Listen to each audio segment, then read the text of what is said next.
joined by the family of Maldonado, and also case file Mrs. Lizette Gillian, and also Circle of Loves, Miss Sylvia. We're gathered here today because of another senseless shooting of a 14-year-old who lost his life Sunday evening in the 8800 block of South Houston. He suffered multiple gunshot wounds to his body, and he was taken and dropped off at Trinity Hospital, and he succumbed to his injuries. But this is not the only 14-year-old, 15-year-old, or 16-year-old that has suffered multiple gunshot wounds to the body. Is that a problem? That light? Yeah. I think so. That one is. Okay.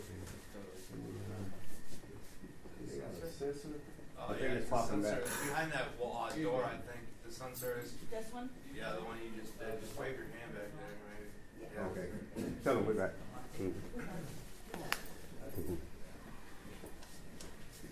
And we're joined by Mr. Maldonado's family, his aunt, his uncles, sister, two brothers, an in-law. His mother is still grieving, and she's taking this very hard. What we're doing, we're asking the public for help. The detectives are working, trying to solve this case, trying to figure out what vehicle this was, if anyone has any surveillance footage of this individual that got out of this vehicle, whether he walked, ran up on them, and discharged that weapon. We need to find out who this individual were, who the vehicle belongs to, and most important, find out who owns that weapon. 9 times out of 10, the weapon may be stolen. We don't know, but hopefully if that weapon is stolen, you done reported your weapon stolen. But we need to find this individual because Mr. Maldonado's life was cut short. He was looking forward to possibly joining the Marines, following his brother's footsteps. Also, he was a ninth grader. He loved wrestling. He loved wrestling with his brother, but his mother is missing him.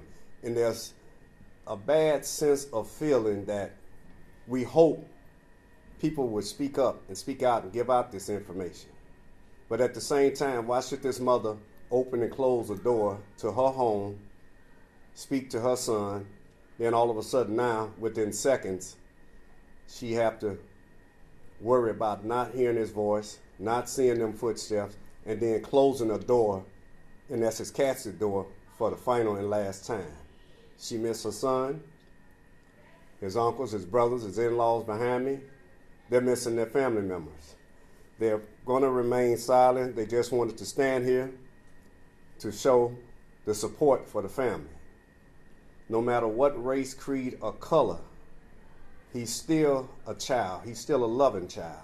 He's still our family. He's still your family. As the public, look at your 14-year-old, look at your 15-year-old, and think about it. What if this was your child? Call the Chicago Police Department at 312-798-3191. That's 312-798-3191. I know we often stand here and say this is a senseless violence, which it is, put the guns down, but as you can see, the countless years that we have stood here with families, gun violence is still the top #1 issue. They're not listening. So hopefully with this press conference, someone look up, look out, and speak up. Give the information who took this young man's life. Just think about it. 14 years old. His family needs justice. What's that? Yeah, Israel Maldonado should be here. 14 years old, he was just getting his life started. You'll see his family's here with us. They're extremely broken to the point where they can't even speak today. The mother is also very, very heartbroken, as any mother would be. Unfortunately, we have many, many mothers, just like Israel's mother, that are in our area. Where does it stop? When does it stop? This is too much. Now, we know that this incident happened on Sunday, December 8th, just before 6 p.m. Now, we know it's dark now in the area, but 6 p.m. is still early enough where people would be out and about. People should have their Ring cameras on or any type of surveillance camera on their homes that would have been able to catch this incident. We do know, detectives have told us that several neighbors did call in with the reports of the shots fired. So we know that people were aware that something did happen. In fact, something very tragic. What we need is for the public and especially the community around the area to come forward with any information, video, sound bites, messages, text messages, any bit of information that you may have. Now we know that the streets do talk. They do talk. And we also know that a lot of times people like to brag about these incidences. Unfortunately, they do. But some of that information may even be on social media. Parents, he is 14 years old. We want to encourage parents to please check with your children that are the same age as Israel. Schoolmates, anybody, friends that he may have hung out with. Check their Snapchats, check their Facebook pages. Check all those social media outlets that could have been used to pass on information.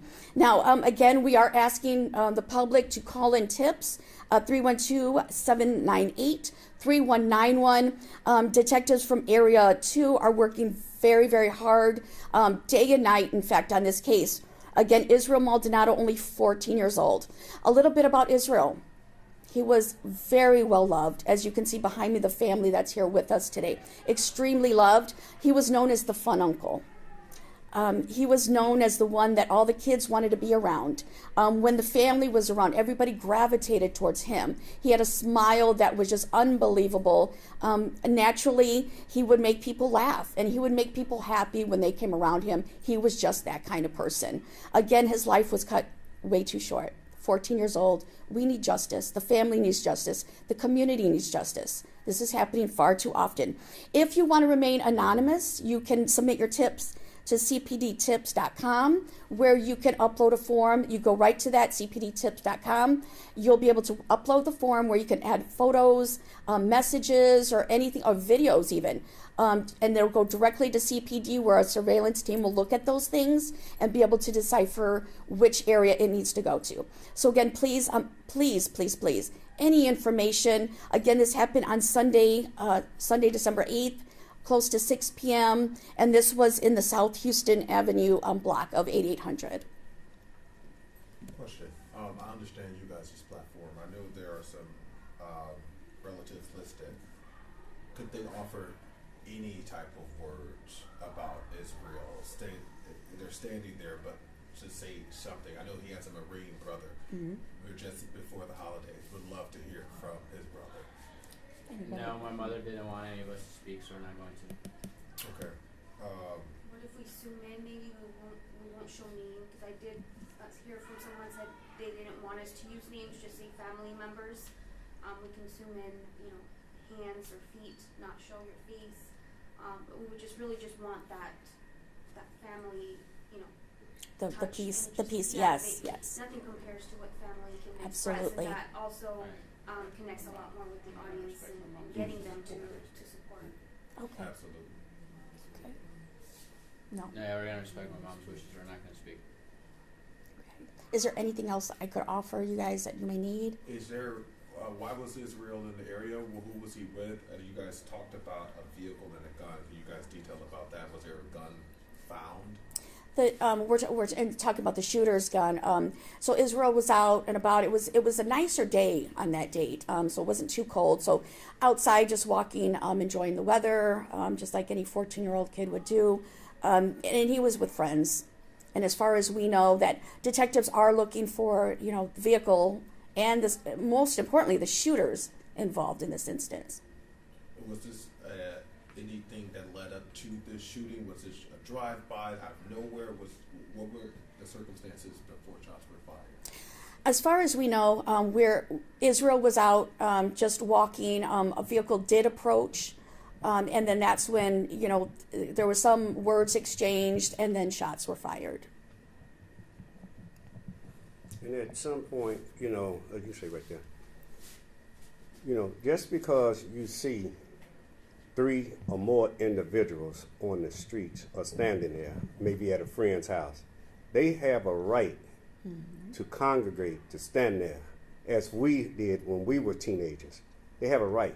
But the individual does not have a right to come down the street say something, then discharge that weapon. Just because you see 3 or 4 standing out there, it's not necessarily gang related. We had incidents when I was coming up where people would just run up or people would just say something, but Maldonado had a right to stand outside to talk with his friends. The individuals in the vehicle were in the wrong coming down the street just because you see people gathering and then you discharge that weapon. What if you discharged that weapon not knowing that that was your relative that you discharged the weapon on? Then how would you feel? See, they need to think twice before they pull that trigger.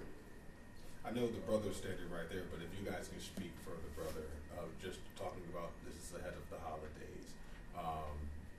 Would love to hear from family members, seeing that this is an ongoing case, and you guys know the importance of family members speaking for themselves. But if you could put any words to it, I know it won't be the same coming from him, but if it can be any type of words that you can kind of express for this family. The family is extremely heartbroken. The family comes from, the family is very close, and inside this tight-knit family are some Marines. Now, we know that Israel was very much looked up to his brothers, wanted to follow his footsteps and become a Marine one day. That was one of his dreams. Having this happen before the holidays is especially excruciating because, he may have presents under the tree already. Those presents are going to sit with just his name on them, never to be opened. There's a lot of family gatherings that Israel's going to miss. Not only that, but the family behind me is going to miss Israel being at those family gatherings. There will always be an empty seat at the table for Israel. How he was dropped off, if you guys can explain that as well. Was this by the friends who dropped him off? Did they check him in? This has happened before, which is why I'm asking. Was he just kind of just dropped off there? Can you guys explain how that happened? Well, what had happened was, with the friends that was there, they put him in a car and took him directly to the closest hospital. In some of these incidents, when a shooting happened, I know people panic, but at the same time, they panic because they figure the ambulance is taking too long, when in reality, they're on the way, but they want to get some help for their loved ones. So they took him to the hospital and took him into the emergency room and tried to get him some help and tried to save his life. I mean, at many times that I done been on crime scenes or been there, I would have did the same thing. You see the Chicago Police Department, when they get on the scene, there's a child shot, somebody shot. The first thing they do, we can run them straight to the hospital because, they have children and they're police officers and they're waiting on the ambulance themselves. Not saying the ambulance is delayed, but they want to try to get this child at the hospital to try to possibly save this individual life. And that's probably what happened with this baby. I still call him a baby because he's 14 years old. And on another note, I talked to the mother this morning. I've been talking to her off and on. We're going to respect her wishes. She did say she didn't want family to speak because she's still grieving. And it's heartbreaking to her and this family here because December the 21st is Maldonado's birthday within another week or two. So it's hitting her hard because, see, this was the day that her baby was born. And now you have the holidays coming. Now you have the biggest holiday of all, his birthday. So we can all understand what family is suffering from because at his birthday, as we have and you all have, you have a celebration. So now this baby is not there. So it's really hitting them, and it's really hitting them hard. So instead of celebrating Israel's birthday, they will be burying him. Is there a significance of why we are speaking here in the church? Is this where you guys are planning to This was opened up to us because this church is very involved in the community and they feel extremely saddened by what happened, and so they opened up their doors to host the family and the news media here today. Because this happened 1 block away. Yes. Just 1 block away. Yeah. And what school did he go to? You said he was in 9th grade, just a freshman. What school did he go to? Hammond Central. Israel is a resident of Indiana. So he did attend Hammond Central in Northwest Indiana.